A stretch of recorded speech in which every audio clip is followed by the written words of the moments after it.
स्वागत है आपका हमारे इस चैनल में। दोस्तों, आज पद्म पुरस्कार 2022 में जो भी घोषणा हुआ है उसके बारे में आज डिस्कस करेंगे, जो कि किसी भी तरह का आगामी किसी भी तरह का एग्ज़ाम हो उसमें सारे एग्ज़ामों के लिए बहुत ही ज़्यादा इम्पोर्टेंट होने वाला है। तो चलिए दोस्तों, फटाफट हम लोग रिवीजन करते हैं पद्म पुरस्कार 2020 के क्या कुछ है इसमें। देखिए, पद्म पुरस्कार कहता है ये 2022 का पद्म पुरस्कार है। तो सबसे पहले तो हम ये जान लेते हैं कि पद्म पुरस्कार का जो शुरुआत हुआ था ये कब हुआ था। तो ये 1954 से शुरू हुआ था। 1954 से शुरुआत हुआ था इसका। और इसकी घोषणा जो होती है हर वर्ष गणतंत्र दिवस के अवसर पे होती है। तो आपको याद रखना है। हम देखते हैं कि इस वर्ष जो हुआ था पद्म पुरस्कार 2022 में कितने लोगों को दिया गया है। डायरेक्ट क्वेश्चन पूछा जा सकता है। तो 2022 में सीधा दिया गया है, कितने लोगों को दिया गया है। ये टोटल दिया गया है 128 लोगों को दिया गया है। 128 लोगों को टोटल जो पद्म पुरस्कारों की जो संख्या है 2022 का वो कितना है, 128 है। इसमें से आपको याद रखना है कि 4 लोग को दिया गया है पद्म विभूषण, 17 लोगों को दिया गया है पद्म भूषण और फिर 107 लोगों को दिया गया है पद्मश्री। तो चलिए हम बारी बारी से अध्ययन करते हैं। देखिए, जो पद्म पुरस्कार है, पद्म पुरस्कार में 3 तरह के पुरस्कार आ गए हैं। पद्म विभूषण आ गया, पद्म भूषण आ गया और पद्मश्री हो गया।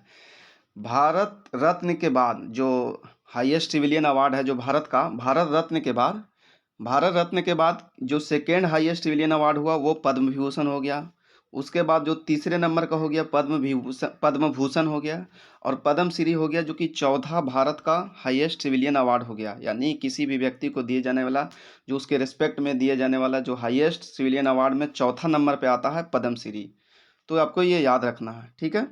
अब हम देखते हैं कि किस किस क्षेत्र में इसको दिया जाता है। तो ये देखिए, ये दिया जाता है कला के क्षेत्र में, फिर सामाजिक कार्य के क्षेत्र में दिया जाता है, सामाजिक मामलों के क्षेत्र में दिया जाता है, विज्ञान और इंजीनियरिंग के क्षेत्र में, व्यापार और उद्योग के क्षेत्र में, चिकित्सा के क्षेत्र में, साहित्य और शिक्षा के क्षेत्र में, खेल के क्षेत्र में, सिविल सेवा आदि जैसे जो उत्कृष्ट योगदान दिया है, यानी कि एक विशेष योगदान है इन क्षेत्रों में, तो उनको ये पद्म पुरस्कार दिया जाता है। अब देखते हैं, सबसे पहले हम देखते हैं कि पद्म पुरस्कार में 2022 में सबसे पहले हम देखते हैं कि इसकी जो अनुमोदन है, थोड़ा सा मैं और जूम आउट करता हूं।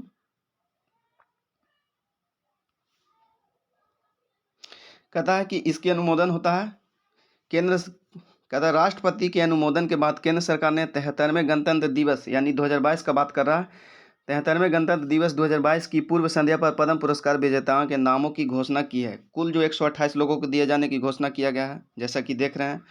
कहता अवार्ड समारोह में साल भर में कभी भी समारोह आयोजित करके राष्ट्रपति भवन में राष्ट्रपति के द्वारा दिए जाते हैं, ठीक है। जो घोषणा होता है गणतंत्र दिवस के दिन, लेकिन ये कभी भी दिया जा सकता है राष्ट्रपति भवन में, राष्ट्रपति के द्वारा दिया जा सकता है अवार्ड समारोह में। फिर कहता है कि इस वर्ष जो हुआ था, इस वर्ष जो 34 महिलाएं हैं, पूछा जा सकता है, डायरेक्ट क्वेश्चन पूछा जा सकता है कि पद्म पुरस्कार में 34 महिलाओं को दिया गया है इस वर्ष। साथ ही 10 लोग जो विदेशी है, प्रवासी भारतीय, विदेशी नहीं है, प्रवासी भारतीय हैं, जैसे पीआईओ हो गया, आईओसी हो गया। इसके अलावा 13 जो लोग हैं उनको मरणोपरांत दिया गया है। तो ये बहुत ज़्यादा इंपॉर्टेंट है, आप डायरेक्ट इससे ये पूछा जा सकता है एग्जाम में। तो ये फैक्चुअल डाटा आप याद रखें, 13 लोगों को मरणोपरांत दिया गया है। अब हम देखते हैं बारी बारी से। देखिए, यहाँ पर है पद्म विभूषण, ठीक है। तो फर्स्ट जो होता है पद्म विभूषण जो मिला है, जो कि सेकेंड हाईएस्ट सिविलियन अवार्ड हो गया भारत सरकार का। तो फर्स्ट क्या है, प्रभा आत्रे हैं। प्रभा आत्रे जो कि ये क्या है, कला के क्षेत्र में इनको दिया गया उत्कृष्ट योगदान के लिए। तो कहता है भारत सरकार द्वारा दिया जाने वाला भारत रत्न के बाद दूसरा सर्वोच्च नागरिक सम्मान है, जिसे 2 जनवरी 1954 को स्थापना किया गया था इसका, पद्म विभूषण का। तो आप ये ईस्वी आप याद रखें, 1954।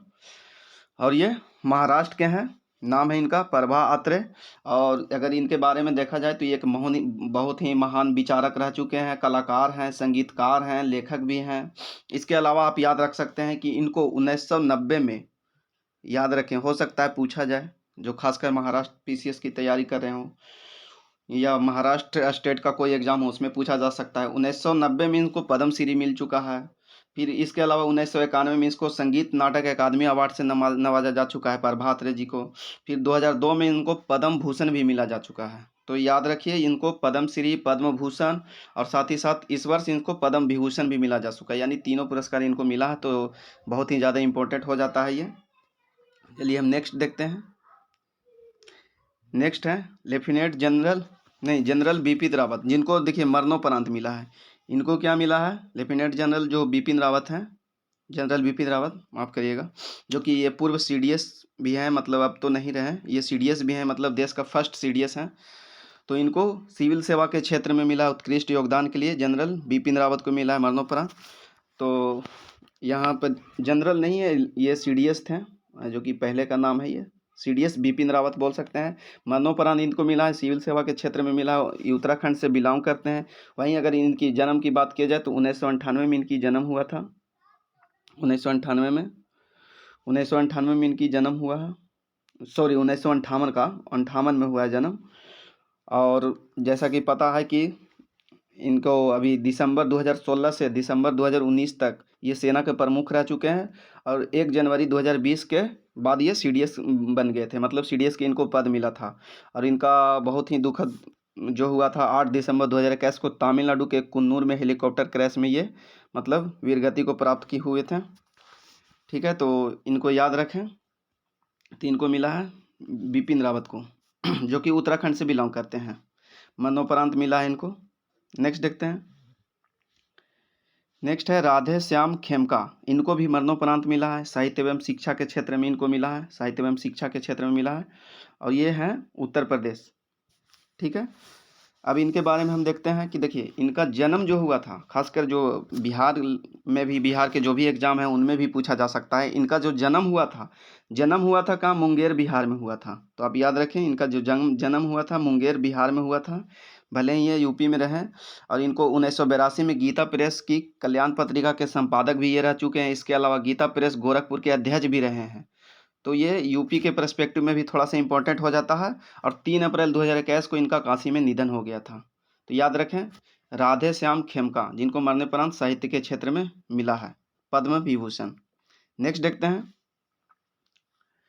नेक्स्ट है कल्याण सिंह, इनको भी क्या है? मरणोपरांत मिला है, जो कि उत्तर प्रदेश से ये भी बिलोंग करते हैं। सार्वजनिक मामले में मिला है इनको, कल्याण सिंह को, पब्लिक अफेयर्स के क्षेत्र में, यानी कि। और इनका जो जन्म हुआ था अलीगढ़ में हुआ था, 1932 में हुआ था।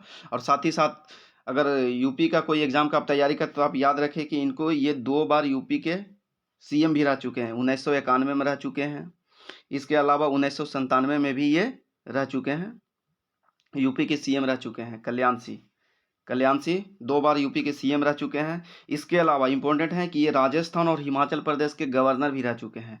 कल्याण सिंह जो है राजस्थान और हिमाचल प्रदेश के गवर्नर भी रह चुके हैं। और एक चीज़ और है, जो 6 जनवरी को जो 1992 में जो बाबरी जो मस्जिद का जो विध्वंस हुआ था, वो इन्हीं के शासनकाल में हुआ था, जिस समय ये यूपी के सीएम थे। और इसके कारण ये इस्तीफा भी दे दिए थे उनको गलती को एक्सेप्ट करते हुए। ठीक है, नेक्स्ट देखते हैं। तो यहाँ से आप याद रखें कि 4 लोग को ये मिला है पद्म विभूषण, 4 लोगों को मिला है, जो कि आप याद रखें। 4 में से किन्हीं के बारे में पूछा जाता है, सारे के सारे बहुत ज़्यादा इंपॉर्टेंट है। तो आप चाहें तो इसका स्क्रीनशॉट करके भी आप याद कर सकते हैं। नेक्स्ट देखते हैं हम लोग। अगला है पद्म भूषण पुरस्कार। पद्म पुरस्कार जो कि ये भारत का क्या है? तीसरा सबसे हाईएस्ट सिविलियन अवार्ड है। तो ये टोटल कितने 2022 में कितने लोगों को मिला है? तो ये 17 लोगों को मिला है। अब देखिए सारे के सारे तो याद नहीं रह सकते हैं, लेकिन इसमें से कुछ कुछ जो इम्पोर्टेंट है तो आप इसको लिख के रख लें, और कभी ना कभी उसको देखते रहें, जिसके कारण क्या हो आपको याद हो, और जिस समय आप एग्ज़ाम दे रहे हो तो आप ऑप्शनल में देख के उसको छाट सकते हैं, उसको आप टिक आउट कर सकते हैं। तो देखिए इनमें क्या हो गया, जैसे देखिए गुलाब नबी आज़ाद हो गए, तो ये इनको पब्लिक अफेयर जम्मू कश्मीर के पब्लिक अफेयर्स के क्षेत्र में मिला है, गुलाब नबी आज़ाद। और गुलाब नबी आज़ाद आपको हो सकता है पूछा जाए, 2014 से 2021 तक राज्यसभा के विपक्ष का नेता भी रह चुके हैं। ठीक है, नेक्स्ट देखते हैं हम लोग। विक्टर बनर्जी, आर्ट के क्षेत्र में, जो कि पश्चिम बंगाल से बिलोंग करते हैं, विक्टर बनर्जी को मिला है। फिर नेक्स्ट कहता है गुरमीत बाबा को मिला है मरणोपरांत, जो कि आर्ट के क्षेत्र में पंजाब के हैं, एक पंजाबी लोक गायिका थे ये।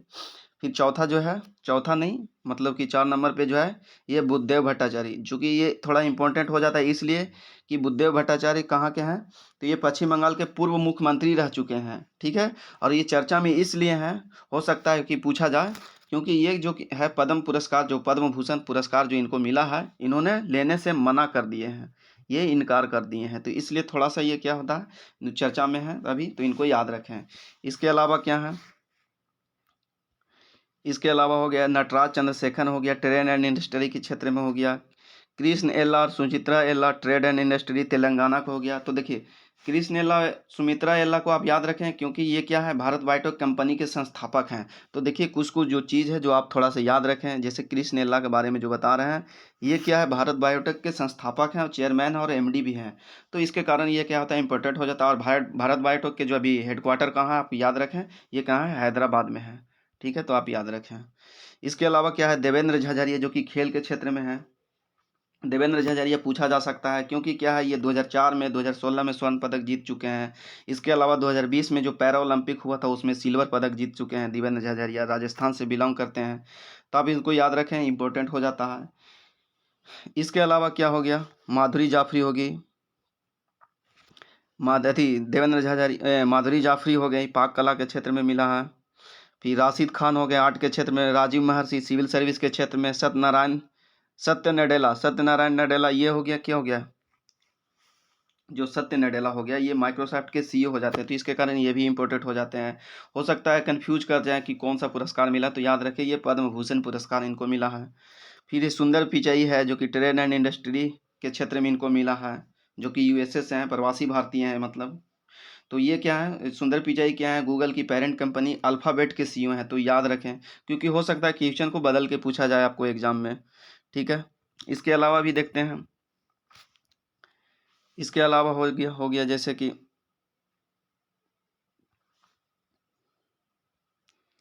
इसके अलावा हो गया सत्य नडेला हो गया, सुंदर पिचाई हो गए हैं, Cyrus Poonawalla trade and industry के क्षेत्र में मिला जो कि महाराष्ट्र के साइरस पूनावाला, ये भी इंपॉर्टेंट हो जाता है। तो हो सकता है एग्जाम में पूछा जाए। सीरम इंस्टीट्यूट ऑफ इंडिया के प्रमुख हैं साइरस पूनावाला। ठीक है, इसके अलावा क्या है संजय राजाराम है, प्रतिभा रे हैं, स्वामी सच्चिदानंद हैं, वरिष्ठ त्रिपाठी है। तो इनमें से आप देख सकते हैं कि जो इम्पोर्टेंट हैं आप दो चार गो के 10 गो के आप अगर लिख के आप रख लेते हैं और दो चार बार पढ़ते रहते हैं तो संभवतः आपको धीरे धीरे याद हो जाएगा। ठीक है, तो चाहे तो आप इसका स्क्रीनशॉट भी ले सकते हैं। चलिए हम नेक्स्ट अवार्ड के बारे में आप बात करते हैं। देखिए पद्म पुरस्कारों के में चौथा जो हाईएस्ट सिविलियन अवार्ड है वो है पद्मश्री। ठीक है, तो पद्मश्री जो है इस वर्ष 2022 में 107 लोगों को देने की घोषणा हुई है। तो देखिए 107 लोगों को तो याद नहीं किया जा सकता, लेकिन इसमें से भी कई जो इम्पोर्टेंट हैं उसको हमने लिख रखा है। तो आप चाहें तो इसका स्क्रीनशॉट करके दो चार बार आप पढ़ लें या लिख के रख लें तो आपको याद हो जाएगा। इसके अलावा हम बोल के भी बता देते हैं, तो वीडियो को भी अगर आप एक दो बार सुन लेते हैं तो उससे भी आपको याद हो सकते हैं। तो चलिए हम कुछ डिस्कस कर लेते हैं जो जो जो इम्पोर्टेंट है।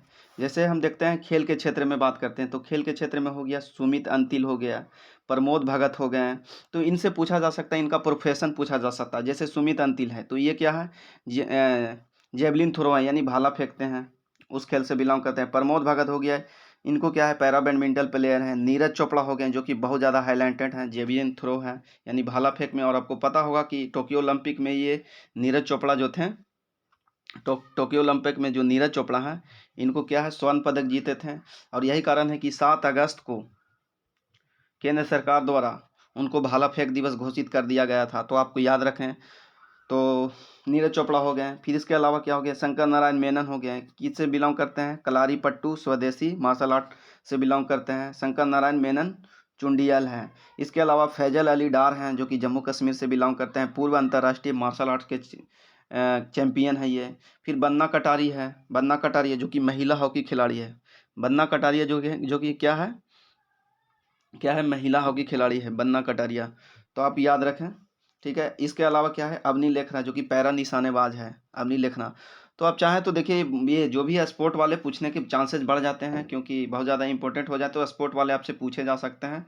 तो जिसका हमने डिस्कस कर रखा उसको हमने लिख भी रखा, तो आप चाहें तो वीडियो को रोक के इसके स्क्रीनशॉट लेके आप याद कर सकते हैं। इसके अलावा हो गया ब्रह्मानंदन शाखवालकर हो गए जो कि फुटबॉल टीम के पूर्व कप्तान रह चुके हैं। इसके अलावा ये तो हो गए स्पोर्ट्स से, इसके अलावा भी कई हैं जैसे कि सोनू सूद हो गए सोनू निगम हो गए जो कि सिंगर हैं उनको मिला है। प्रहलाद राय अग्रवाल हैं जो कि व्यापार और उद्योग से बिलोंग करते हैं, उनको भी मिला है। इसके अलावा भी क्या है नजमा अख्तर हैं जो कि साहित्य और शिक्षा के क्षेत्र में मिला है। टी सेनकाओ मिला है साहित्य और शिक्षा के क्षेत्र में। जेके बजाज को मिला है। राम सहाय पांडे। तो इस तरह से बहुत सारे हैं जो कि इम्पोर्टेंट हैं जो कि यहाँ पर लिखा हुआ है।